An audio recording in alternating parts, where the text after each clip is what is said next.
We're not acknowledging the ruh that Allah blew inside us, that the angels made sajda to. The angels made sajda to it, man. Or because of it. And here we are thinking we're helpless. I can't make a decision. I don't know what to do. You're not helpless. You're incredibly powerful.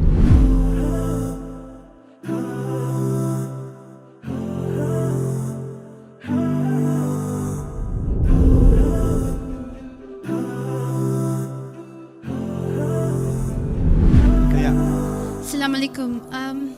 You mentioned how Allah is in absolute control over everything in our life, and He has given us some control in it.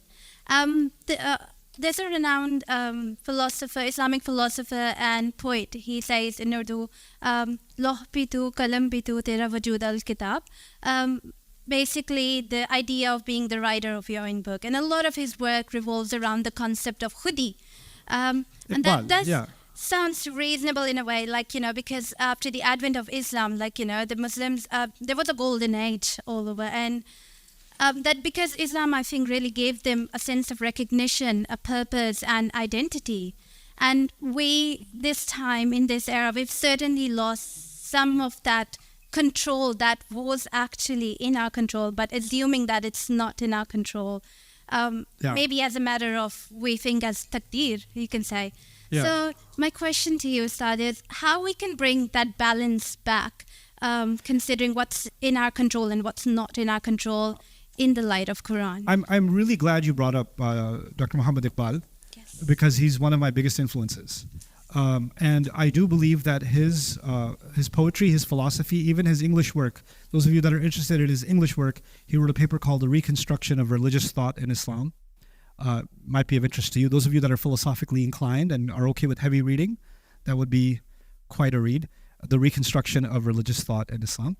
But anyway, one of the most important points he makes is that what Allah has given the human being in the Quran is an elevated sense of self, which is different from arrogance.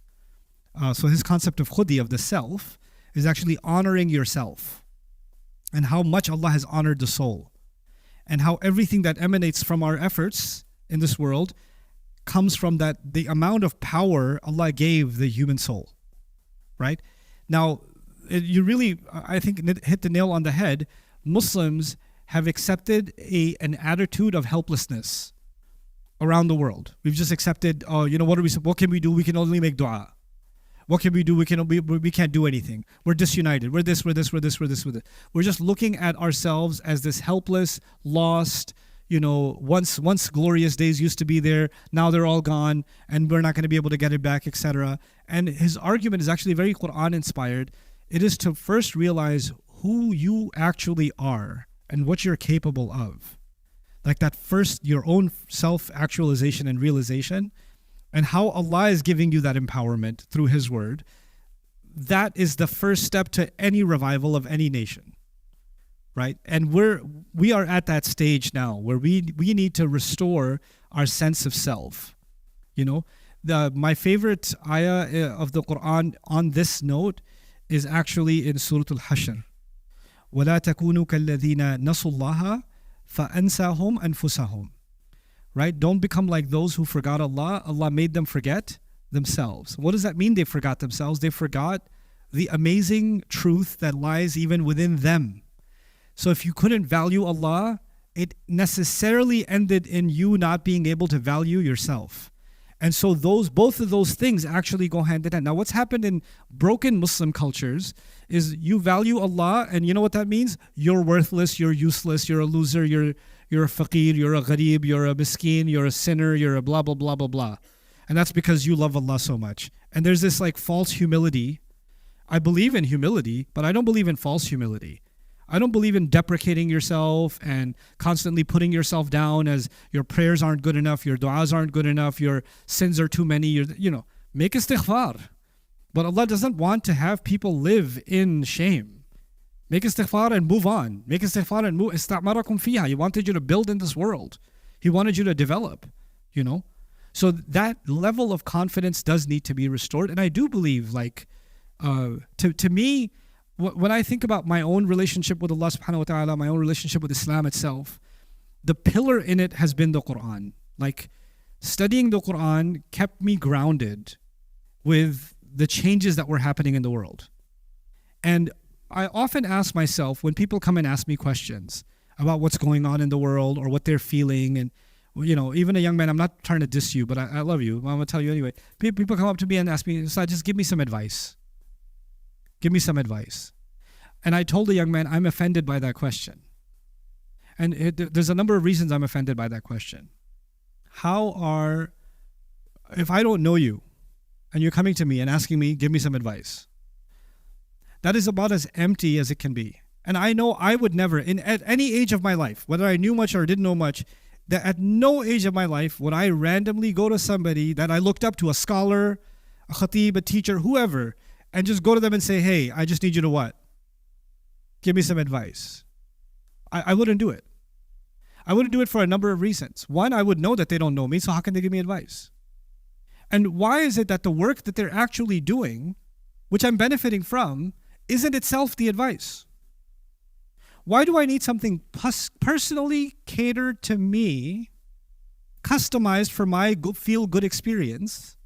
Because all this other, that's for everybody else though. I want something special for me, right? And this kind of, not to insult the idea, but this is very common. This is actually very common nowadays. And it's not even about me. You could be like studying something so magnanimous, the word of Allah, and at the end of it, you're like, but what about me though? I want something special just for me. You know what that is? That's kind of an exceptionalism, right? As if Allah's word doesn't have that power, right? And I just want to break that mentality. The other side of that is my own side. My own side is, why would I give somebody advice that I know nothing about? That would be really self-righteous and pompous and arrogant of me. Let me tell you, young man, do this and what? But when somebody comes and says, "Hey, I need your advice on studying Quran systematically. I need your advice on, I'm trying to pick up Arabic. What should I do? I need your advice on some issues in time management. Not how to manage my time, I don't know what to do, but no, these are the two things I'm working on. How can I divide my time effectively between these two things? Do you have any advice on that?" The more targeted your advice is, you know what that tells me? The more purposeful you are. When you're asking for targeted advice, that means you already have a sense of purpose, you have clarity, you're pushing for something, and now you need that little bit of extra, but not, "Please motivate me." No. That needs to go. That is the ultimate evidence of our self not being actualized. We're not seeing who we are. We're not acknowledging the ruh that Allah blew inside us, that the angels made sajda to. The angels made sajda to it, man. Or because of it. And here we are thinking we're helpless. I can't make a decision. I don't know what to do. You're not helpless. You're incredibly powerful. Be humble to Allah, but be confident with what Allah has given you. We can walk with both. We can walk with confidence and humility at the same time.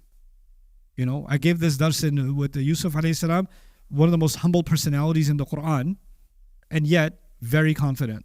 Make me Minister of Finance. Well, why is he saying there's people with 30 years of experience in politics and finance and governance, and what's his 30-year experience? A jail cell? And he's saying, they're saying, "I'm the one who can do this job. Give me this job." That's what you call confidence, right? And we never take away humility from prophets. ذَلِكَ مِنْ فَضْلِ اللَّهِ عَلَيْنَا. That's Allah's favor on us. It's not my own, it's Allah's favor. Both of those things need to go hand in hand. The humility needs to come back, and the confidence needs to come back. And the fake humility, to me, is nothing but arrogance. That's all it is. The cry of I'm helpless is negative narcissism. It's just, "Please give me attention. Please help me because I'm special. I need special help." No, you're so special. Allah revealed the Quran for you. You're that special. You're so special. Allah put a ruh inside you. Super special. You're so special. Allah is watching every single thing you're doing. You are that important. So you don't need any more specialness. That's good enough for you.